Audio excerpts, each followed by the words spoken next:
നമ്മൾ ഏത് വലിയ സ്വപ്നം കാണുമ്പോഴും ആ സ്വപ്നത്തിന്റെ പൂർത്തീകരണ സമയം, അതിന്റെ വിധി എന്താകുമെന്ന് നമുക്കൊരു നിശ്ചയവുമില്ല.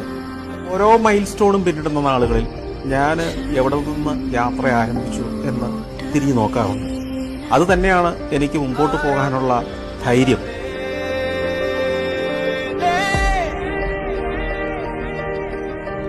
നേരം രണ്ടു വിധത്തിലാണ്. ഒന്ന് നല്ല നേരം, പിന്നെ ചീത്ത നേരം. ചീത്ത നേരത്തിന് ശേഷം നല്ല നേരം വരും.